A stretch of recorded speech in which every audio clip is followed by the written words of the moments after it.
Welcome back to another beautiful day in the land of music. I've got the Astrolab in front of me, and in today's video, we're going to be talking about the arpeggiator and the settings within there, and basically everything you need to know in order to use the arpeggiator on the Astrolab. So let's jump right into it. I found this rule of the world keys. So let's move away from this and come back to it by going up and then down. And this is what it sounds like. I'm going to take the brightness and just bring that down.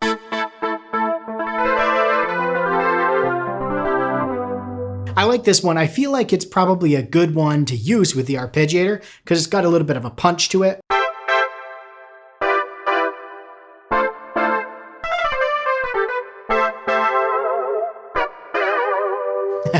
We're going to roll with that one. So pretty simple. To use the arpeggiator, we're just going to tap on the ARP button. And you'll notice that that screen shows us that the ARP is on. And if we tap it one more time, it says long press the ARP to get to the settings. Let's just turn it on and see at face value what this sounds like. Going to hold just an A, C, and E.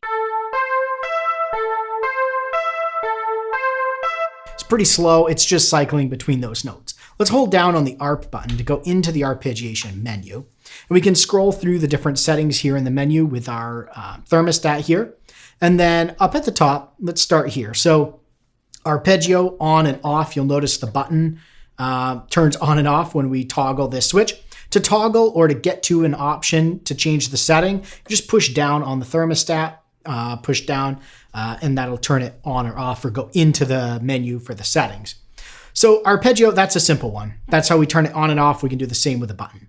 With hold, we can scroll down to this one, and you can turn hold on and off by holding shift, tapping on the ARP button, and that's going to turn ARP hold on. And essentially what this is doing, you can see on the screen here, we could turn it on and off with this option as well. But this is going to hold those notes when I let go of them. Whoops. So I don't have to actually hold them in order for the arpeggiator to go. And then if I want to turn that off, I can either tap on the ARP button or, well, you'll notice it kept holding it. It just turned the ARP off. So shift hold will turn it off again. Let's turn the ARP. Let's do that one more time. So play a series of notes and we've got, let's turn hold on. If we want to stop those notes from playing, we can either play different notes. It'll replace what we had previously, or we can just hold shift and tap on ARP to turn off the hold. We could do that same thing from the ARP menu. I think it's going to be faster to go shift ARP instead of trying to go into the menu and turn that off. I like to think of things from like a live performance perspective. And to me, you know, it's nice to have a hold button. So you can just tap on that to turn those held notes off. Shift hold, kind of, I guess you could do it with one hand there. But that's how you'll turn off the hold of the arpeggiation. Let's go ahead and turn that off. We could do it shift ARP, or from the arpeggiation menu, we're going to go to the hold option, press down to turn hold off. Let's go ahead and turn the arpeggio on, again, button or through the toggle here in the menu. Let's come down to the type. So we have a few different types for our arpeggiation. Right now it's doing up. So we're going to play a series of notes. It's going to go up, loop back around, bottom, up. So listen with the A, C, and E. Boom, boom, boom, boom. So it's a cycling between going to the bottom. Now let's check out the other types we have, and then I'll kind of explain what each one does. So within type, we just press down on it and then we can scroll between the different types. I kind of wish you could get a list or something, but here we go. We've got up, down, ordered, reversed, up and down, random, and then it cycles back to the up. So let's go through these. Up is going to do what we just saw. Do, do, do, do, do, do. It's going to continue to loop through that. Down is going to go do, do, do. So now it's going to go down the notes we played and then loop back. Ordered is going to play them and loop in the order we pressed them down. So if I play these and trigger my middle one first, so now it's going C, A, E, C, A, E. So it's going to go in the order you trigger the notes. Reversed, same thing as ordered, except it's going to go the opposite direction. So kind of like the up and the down, the ordered and the reversed is going to go either direction of how you play those notes. Then we get to up and down inclusive. Now what this one's going to do is it's going to go up and then down, but what it's going to do is it's going to replay those notes on the top and the bottom. So let's say we've got our E, C, E. We're going to go E, C, E, E, C, E, E, C. So it's doubling the top and the bottom. So listen to what this sounds like.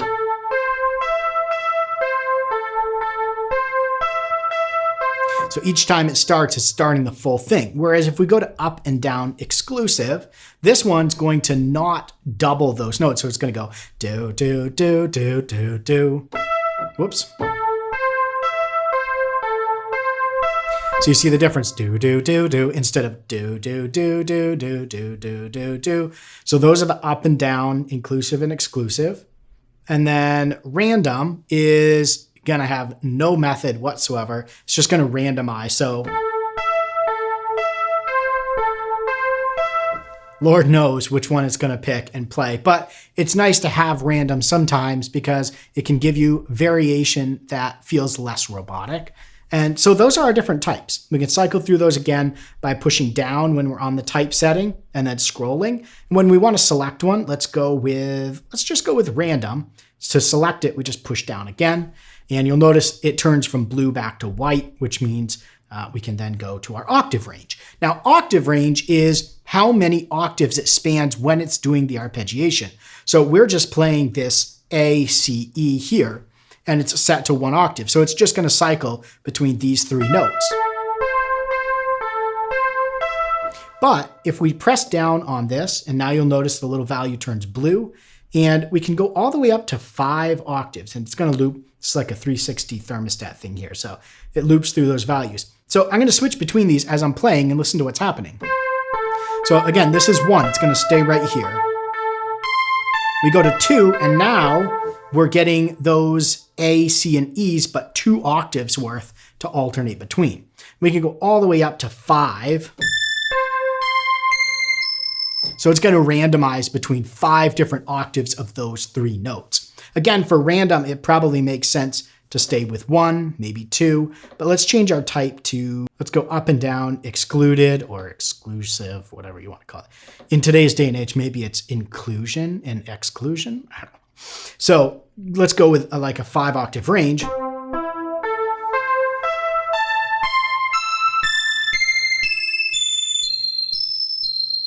Gets a little bit singy up in those top notes. So it's going up all the way up 5 octaves and down, but still only those 3 notes that I'm playing. Let's change this back to, let's go with 2. And then on our rate, this is where we're setting the rate in which it's playing. So this is going to work in conjunction with sync. So let's talk about sync real quick here. So we have all sync, we have sync straight, sync triplets, sync dotted, and then we have beats per minute. Now, the way that the arpeggiator works here is it can work based on beats, just a set rate of beats per minute, in which case we want to set sync to BPM and then press down and go up to our rate. And that's where we can set the rate of our arpeggiation separate from the internal tempo or the MIDI tempo that's coming in. So as we increase this,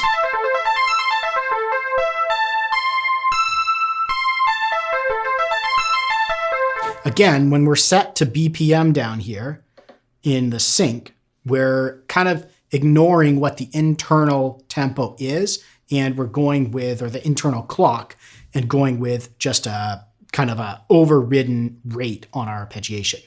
Now we could come back here and we could say all sync, in which case it's going to go off the internal or the MIDI clock or the tempo within the keyboard. So if we hold shift and tap on our play button, which brings us to our tempo, you can see the internal clock on the keyboard is set to 120 beats per minute. So any effects that are using that clock will be at 120 beats per minute, and our arpeggiation is set to a rate of a quarter. So if we come up to our rate, we can change this to different subdivisions of the bars that we're playing within that 120 beats per minute.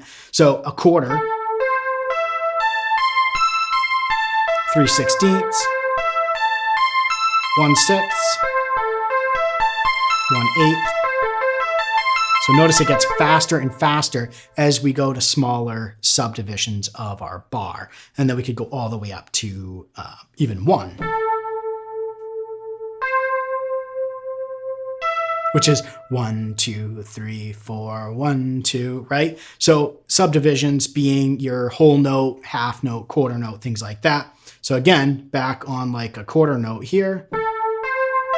1, 2, 3, 4. So we're getting that quarter subdivision. So if we come down, just press down on the screen, scroll down to sync. There's a couple of different sync options. So right now we're on sync all. So we're getting quarter, we're getting 3/16, we're getting 3/8, all of those triplets and stuff in between. But if we go to sync straight and come back up to our rate, you'll notice we only have the straight subdivisions. So quarter, eighth, 16th, 32nd, all the way up to 1 as well. And it goes all the way down to 1/64th. And then we can also choose the triplets and dotted versions of those subdivisions as well. So lots of different options. I'll just cycle through. I'll stay on quarter rate, go from straight to triplets to dotted. So again, lots of different variety in how we can set up the timing or the rate of the arpeggiation. And then the last piece, I'm going to keep it on beats per minute, and we're just going to go up and let's come down to the part selections. This is the last setting in the arpeggiation menu. Press down on this and let's scroll through our options. We have all, which means the arpeggio is going to apply to both part 1 and part 2. Could scroll to part 1. So that means part 1 is going to get our arpeggiation, part 2 is not. And then we could do the same, flop it. So part 1 doesn't and part 2 does, and then back to all. So 3 options there, all, part 1 and part 2. So a little bit of flexibility there in whether or not the arpeggiation applies to everything we're playing on both of our parts or just one of them. We can change that time signature as well, and the octaves and type, as well as the hold. Now the hold works with or without the arpeggiation on. So we could turn the arpeggio off and we could turn hold on.